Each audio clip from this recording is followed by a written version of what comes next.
Hello, everyone, and welcome to the third entry in our development diary series for our indie game Chromatic Void. Since last week, we've made a few changes to the engine, done some bug fixes, and even added some new features. Plus, we have some other exciting news to share with you, which I will reveal later in the video. But first, let's go over the things that have changed since last week. So, the first thing we did was we made an addition to the Fire Stomp ability that allows you to kind of move horizontally on the ground. Now, it's on the ground only at the moment. It could be tweaked so that it could go horizontally in the air.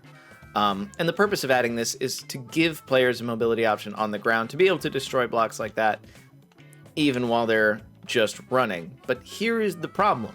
The team is generally in agreement that having two horizontal movement abilities seems confusing and a little unintuitive, because more than once we've been testing out the ability and then we'll be moving through the stage and try to hit the B button, the stomp button, and just get shot straight back down because we're expecting that horizontal punch. Which is made doubly confusing when we have this dash as a horizontal movement option. So, moving forward, what we're thinking is that we're actually going to not have that ability on the ground. We're going to keep it as a vertically oriented ability. That way we can, provide a strong distinction between the horizontal and vertical aspects of movement. If you agree with that, or if you have ideas on a way to implement that would make it better, please let us know, because that would be very cool. But for now, we're just going to kind of scrap it. So, we'll move through the stage, and I have one quick thing to mention, a bug fix. So, when Void jumped off a wall, the main issue was that even though he switched directions, the dash ability in the air did not. So normally the dash is supposed to be oriented based on Void's direction. But when jumping off of a wall, it would not orient. It would basically do that. It would shoot him back towards the wall unless you were holding a direction.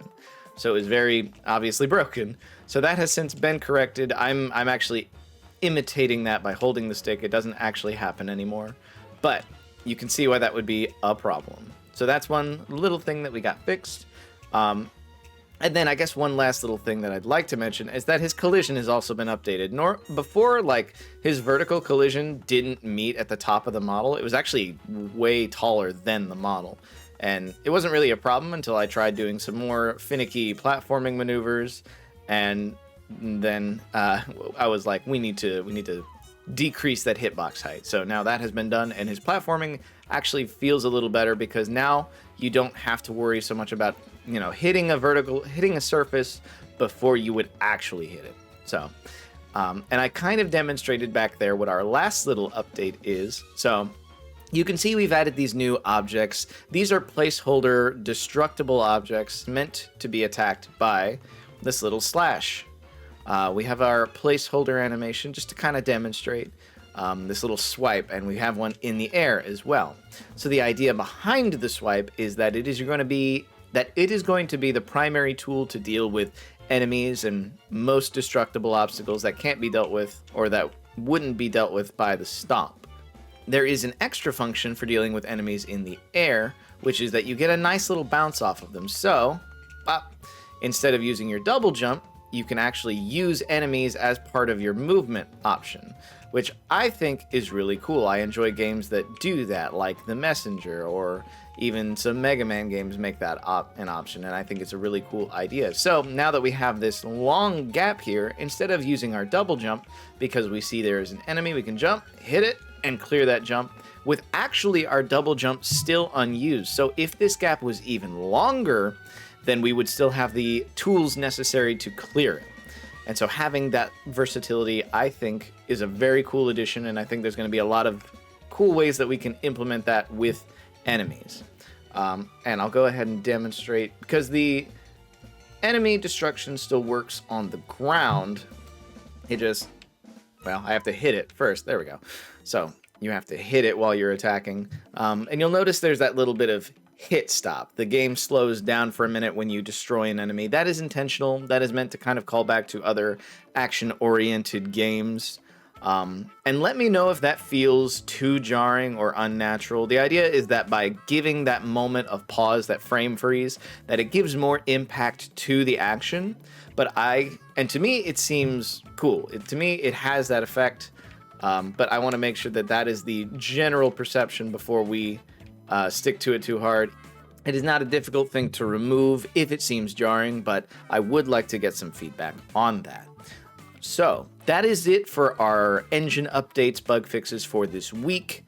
We have a lot going on the artistic side that isn't quite ready to show. We're updating Void's character model and his textures and all of that. So hopefully all of that will be ready to roll by next week. Additionally, the last little announcement that we have is that we have recently partnered with a fellow YouTube creator by the name of Sardine Slayer, who is agreed to create some original demo tracks to use for the game. And to Sardine Slayer, we just want to give a big thank you, and we are very excited to hear how the first set of tracks come out, and we will definitely be presenting them to you all here in these diaries as soon as they are available. So, as always, if you have feedback concerning the movement or mechanics or anything in general about the game, please feel free to let us know down in the comments, because by taking that feedback, we can continue to improve and bring this game to a level of quality that we're really looking for. So, until next week, thank you very much for watching, and we'll see you later.